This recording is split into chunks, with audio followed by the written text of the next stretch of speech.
This space is for the ones who were told their desires were wrong, for the ones who buried their truth in the name of religion, and for the ones who were brave enough to embrace who they are, but know they want to go deeper.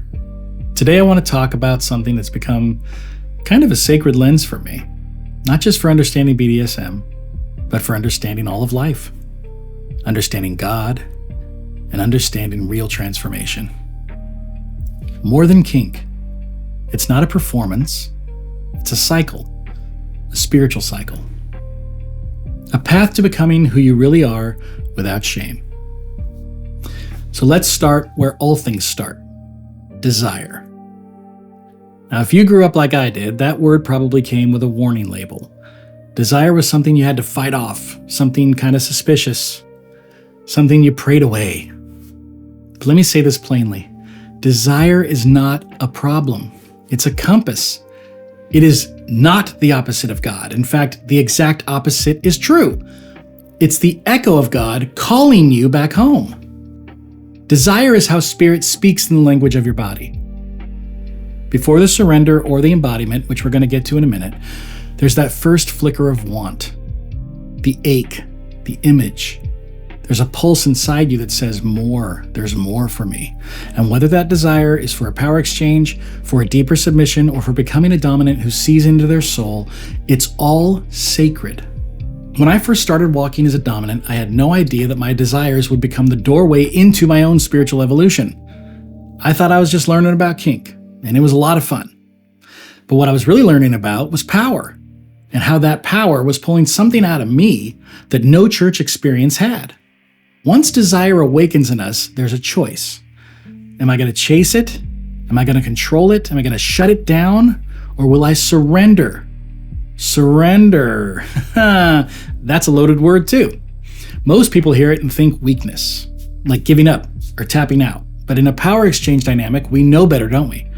Surrender is strength. It's conscious. It's intentional. And like desire, it's sacred. And whether you're a dominant or a submissive, you will meet surrender on this path. For a sub, it's much more obvious to other people. It's giving of their body, their will, their trust to someone else. But for the dom, that surrender is internal. It's the surrender of control to purpose. It's choosing to hold your power with responsibility and not your own ego. To listen, to lead, to love deeply while, yes, commanding fully. Surrender is what turns this whole thing from play into ritual. And what I've come to see over the years is that surrender is where the magic happens for both roles. It's where shame melts, where everybody's masks fall off.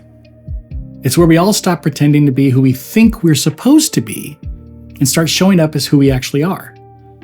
So, after those two, we come to the third part of the Trinity, the part where everything changes. Embodiment. If desire is the spark and surrender is the fire, embodiment is the heat that changes you. It's when the desire is no longer an idea. It's right there in front of you. It's alive. It's in your voice. It's in your walk, in your body. Some of you have felt that, haven't you? That moment when something clicks, when you realize you're not pretending to be a dom anymore. You're a dom. You're not just trying out submission. You are his, hers, theirs. Embodiment is where we stop separating our sensuality and our spirituality. It's the moment we stop asking, is this okay? And we start declaring, this is holy. Now here's the part that I love the most about this Trinity. It isn't linear. It's a loop. It's kind of more like a spiral staircase. Desire leads to surrender, which leads to embodiment. And then that awakens new desire. Over and over and over and over again. This is how we grow. It's how we deepen. It's how we become more of ourselves.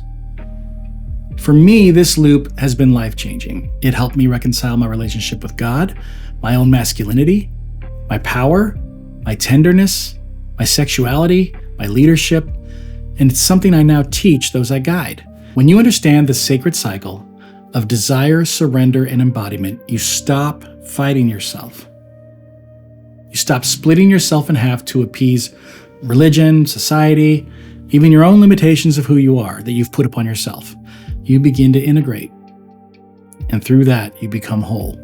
If you've ever felt torn between your spirituality and your sensuality, if you've ever felt like your desires made you less holy, if you've ever asked yourself, can I be fully myself and still walk with God, the infinite intelligence, the great I am?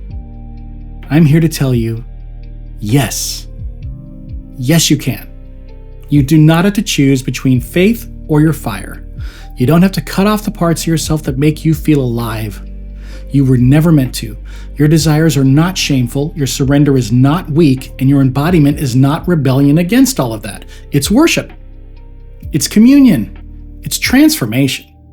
If this speaks to something deep in you, come find me. Drop me a comment, book a call below, explore the website. You don't have to walk this alone.